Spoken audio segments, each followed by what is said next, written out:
Hi అండి. బూందీ అచ్చు continuation second part ఇది. బూందీ అయితే ప్రిపేర్ చేసుకున్నాం కదండి. పార్ట్ 1లో చూసారు కదా, ముత్యాలలాగా ఎంత బాగా వచ్చిందో విత్ టిప్స్తో సహా నేను పార్ట్ 1లో ఎక్స్ప్లెయిన్ చేశాను. ఎవరైనా చూడలేదంటే చూసేయండి. నెక్స్ట్ దీనికి పాకం ప్రిపేర్ చేయాలన్నమాట. ఒక గ్లాసు శనగపిండి తీసుకున్నప్పుడు పావు వంతు వరకు మనం బెల్లాన్ని అయితే తీసుకోవాలండి. ఒక గ్లాస్లో ఒక హాఫ్ గ్లాస్ వాటర్ని యాడ్ చేసుకుని పాకాన్ని బాగా ముదరనివ్వాలి. మేము ఇక్కడ చేసిన మిస్టేక్ ఏంటి అని అంటే, పాకం ముదురు వచ్చింది కానీ బాగా ముదురు పాకం రావాలన్నమాట. ఆ పాకం పట్టుకుంటే విరిగిపోయేలాగా ఉండాలండి. కానీ మేము ఇక్కడ కొంచెం గట్టి పాకం పట్టామంతే.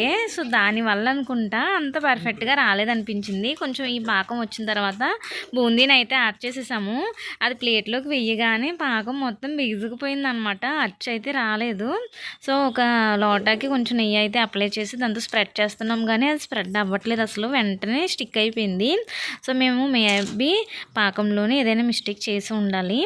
పాకం అయితే బాగానే పట్టాను అనుకున్నాను, కానీ ఇది మాత్రం బూందీలాగా వచ్చిందండి. బూందీలాగా టేస్ట్ అయితే బాగుంది. టేస్ట్ ఏమీ మారలేదు, కానీ మేమైతే బూందీ అచ్చు అనుకున్నాము. సో ఇదైతే ఫెయిల్ అయింది.